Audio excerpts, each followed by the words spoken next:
ষষ্ঠ পাঠ নফল সালাত। সালাতুল ইশরাক। ইশরাক শব্দের অর্থ উদিত হওয়া, উজ্জ্বল হওয়া ইত্যাদি। শরঈ পরিভাষায় সূর্য উদয় থেকে 15 থেকে 20 মিনিট অতিবাহিত হলে যে 2 রাকাত নফল সালাত আদায় করা হয় তাকে ইশরাকের সালাত বলে। ইশরাক সালাতের ফজিলত সম্পর্কে হযরত আনাস রাদিয়াল্লাহু তাআলা আনহু বর্ণনা করেন, রাসূলুল্লাহ সাল্লাল্লাহু আলাইহি সাল্লাম বলেন, যে ব্যক্তি জামাত সহকারে ফজর সালাত আদায় করার পর সূর্য উদয় পর্যন্ত আল্লাহ তাআলার জিকির করে, এরপর 2 রাকাত নফল সালাত পড়ে, সে একটি হজ ও একটি উমরার সওয়াব পাবে।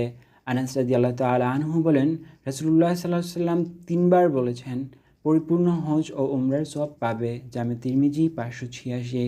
সালাতুল আওয়াবিন। সালাতুল আওয়াবিন আদায় করা মুস্তাহাব। এ সালাতের সময় হলো সূর্য উদয়ের পর জমিন এতটা উত্তপ্ত হবে যে উট শাবক তার তাপ অনুভব করবে। রাসূল সাল্লাল্লাহু আলাইহি সাল্লাম বলেন, আওয়াবিনের সালাতের সময় হলো যখন উট শাবকের পায়ে সূর্যের তাপ লাগে। সহিহ মুসলিম 748। সালাতুল আওয়াবিন, সালাতুদ দুহা এবং সালাতুদ দুহাই সালাতুল আওয়াবিন। রাসূল সাল্লাল্লাহু আলাইহি সাল্লাম বলেন, আল্লাহমুখী লুকি সালাতুদ দুহায় নিয়মিত, আর এটি সালাতুল আওয়াবিন।